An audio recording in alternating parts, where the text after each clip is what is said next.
All right, let's move straight to our next conversation. The pursuit of global peace often requires nations to take principles on international conflicts, even when solutions seem distant.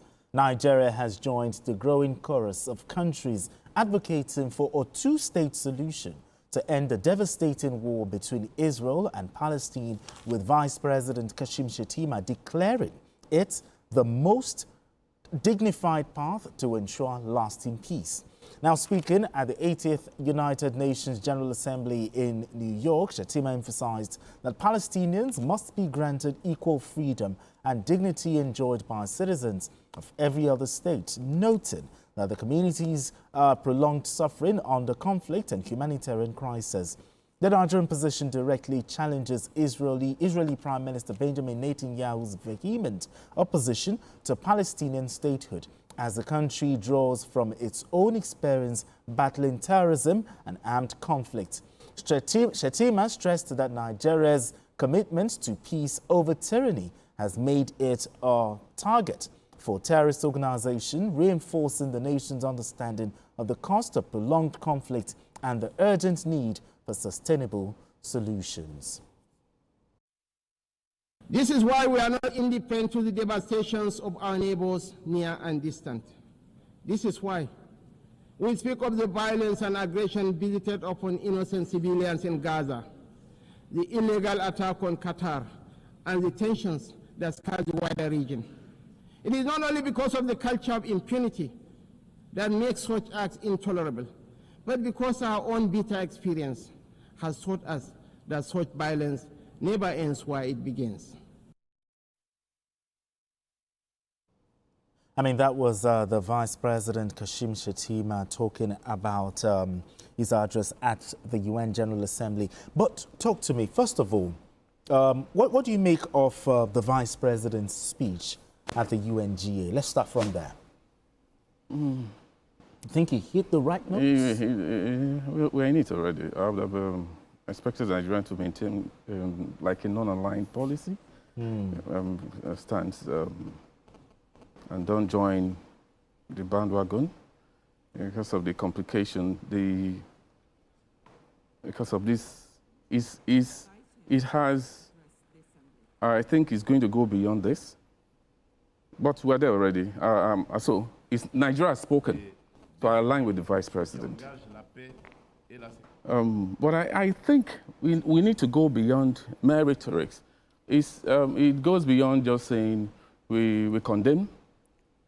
We should go beyond that. Like, for instance, some states are beginning to recognize Palestine as a state from some countries.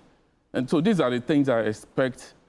These are areas, these are the kind of stand I expect some countries to take. That for me, will have more devastating effect on Israel. Spain, for instance, has declared a full arm embargo on Israel. That's what Israel will feel. They will feel the impact more than just going to UN and saying, we do this. Yes.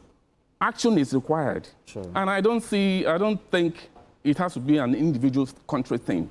They need to come together as a country.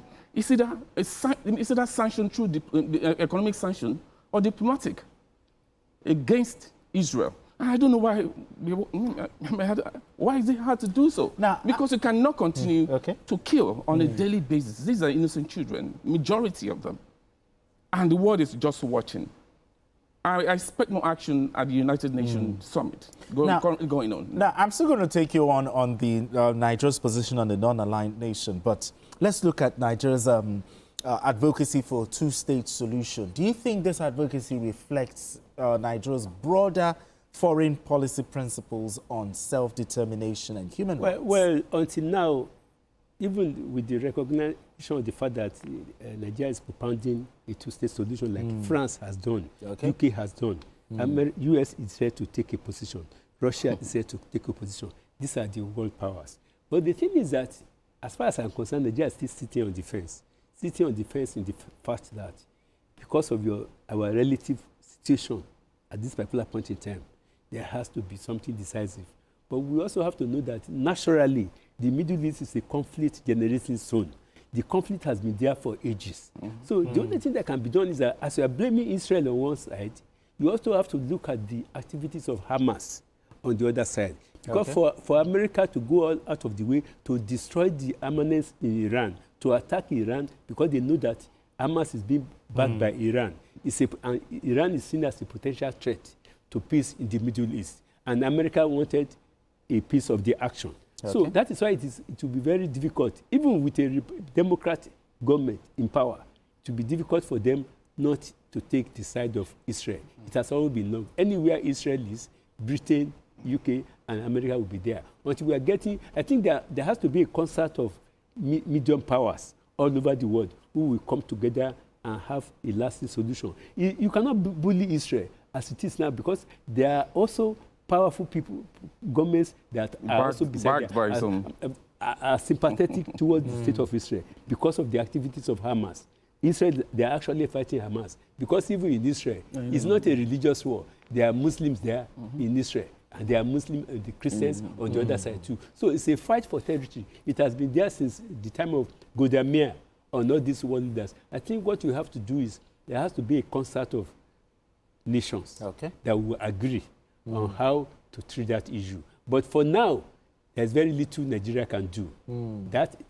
Yes, non-alignment is more or less a ruse at this point in time. Yes, I quite appreciate, because I actually read the speech of the Vice President. This is the first time we are making a serious speech in the last 40 years. Since 1976, when Joseph Garba went to talk about apartheid. I think we are taking a position. But that position can only be reinforced by the fact that powerful nations. Look, Trump went to the UN and said that now we are now 100% UN, which means he's already considering returning back to the UN, because America withdraw its funding of the UN. Yeah, exactly. But it's very important too. So it's very important, whether we like it or not. America withdraw its funding. So maybe it's systematically going back. But there's nothing, no solution, no far-reaching solution can be done except the 5 blocks.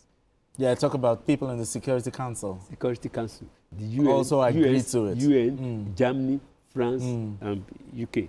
They have to agree. But for now, it's only Nigeria has its own. UK. Talking about this situation, Nigeria has its own battle. Okay, talking about terrorism, internal conflict here and there.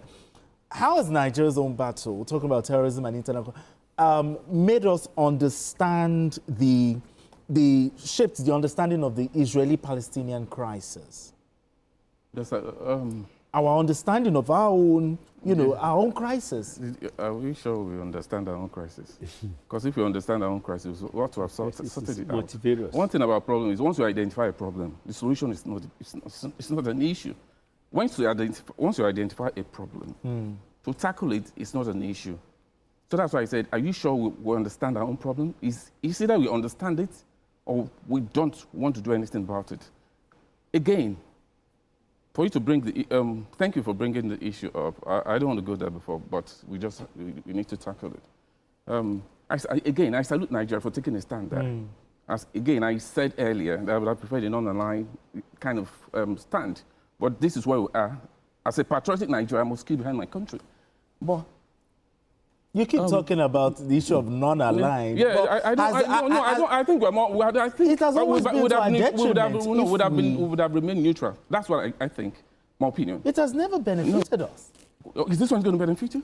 How? Please tell me. World peace. Is it? With the United States supporting Israel? Israel, yes. Okay, we're going. You saw what Trump did at the UN. He bullied everybody and he left. So please, let's not go there. When the time comes, we can see, we can feel it. I saw Netanyahu when he picked the mic and he saw the reaction of the world. But did he change anything? I like what Nigerians do. I support them. That's why I support. We need to watch carefully, because after this summit, just watch what's going to happen after. If it's going to stop or not. I would have wanted a more united front that moved into the at this ongoing summit at the UN. Africa has the highest voting. Africa has the highest voting bloc in the UN.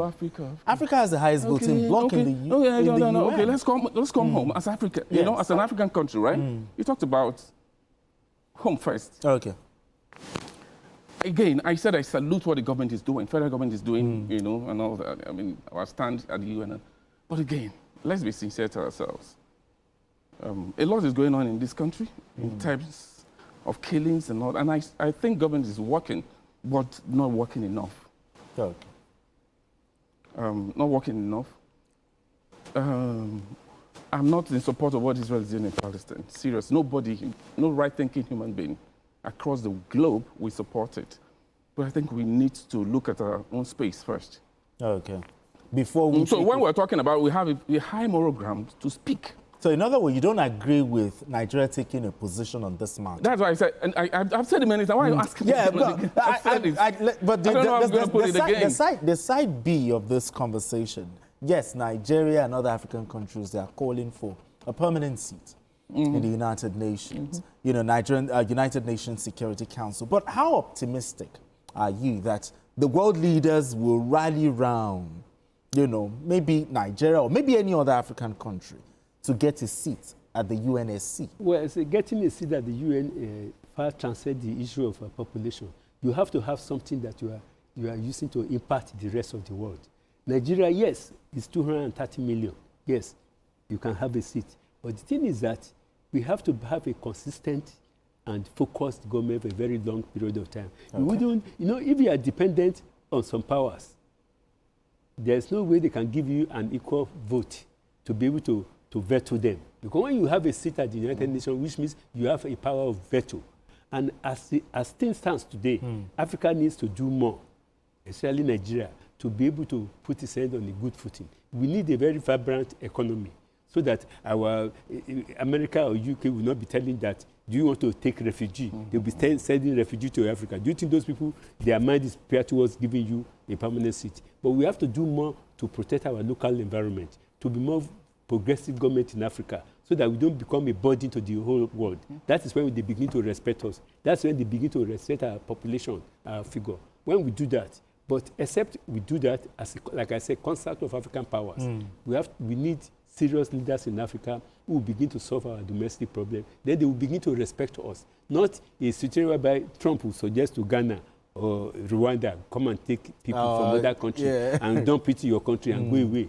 And do you think such people will respect you? So we need more decisive and far-reaching government in Africa for us to be able to have that in.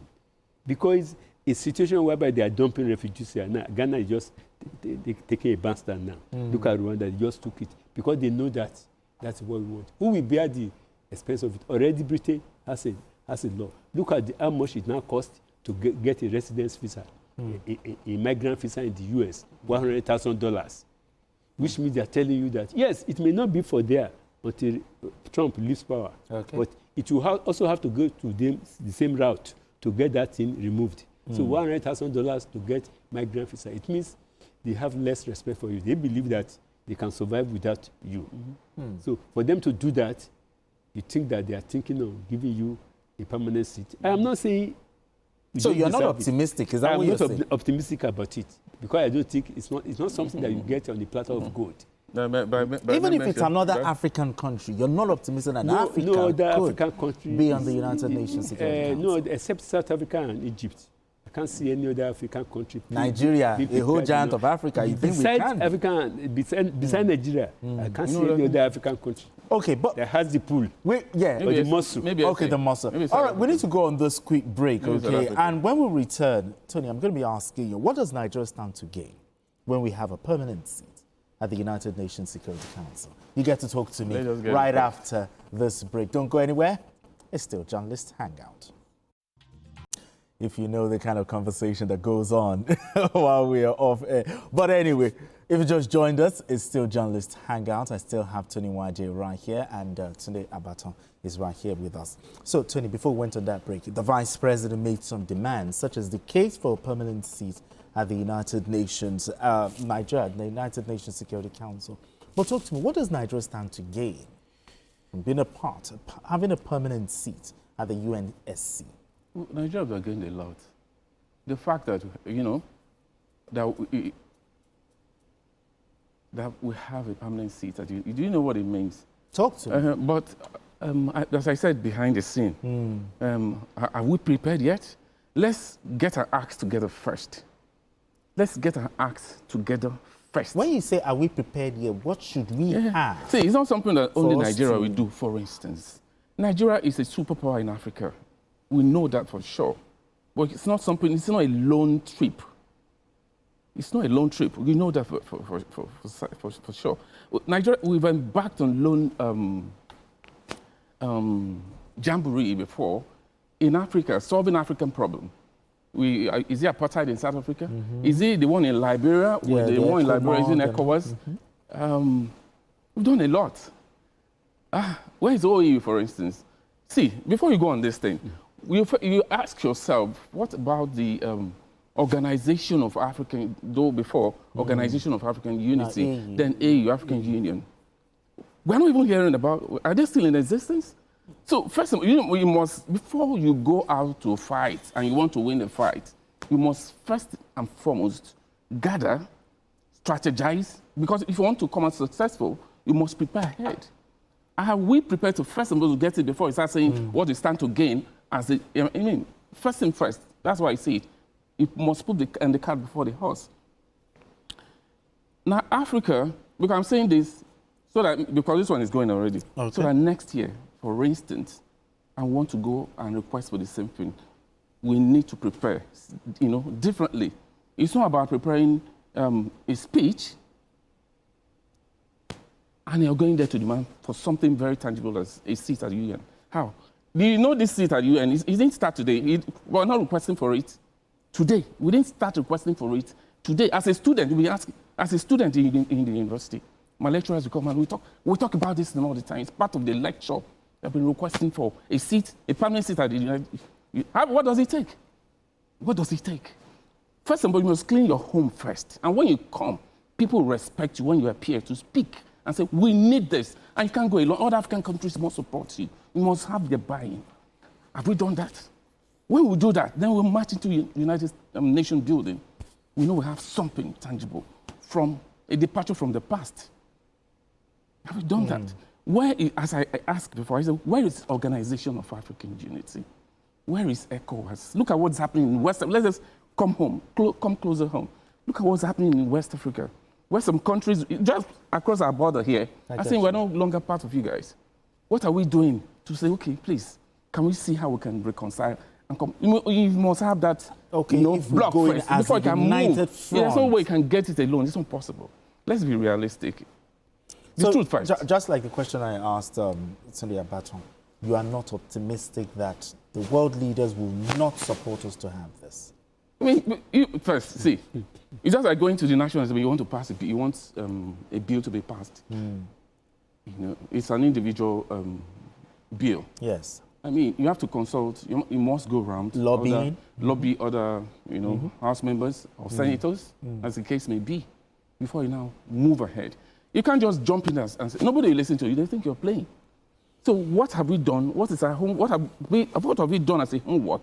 We can move forward to say, okay, we're ready. But anyway, I'm optimistic. You are, of course. I am too, but I'm really optimistic. No doubt. For real, about I am really optimistic. I am optimistic, too, but let's direct what you said, we need to get our own acts right, and we also need to bring something to the table. What are we bringing to the table? And I think that's a question we as a nation and Africa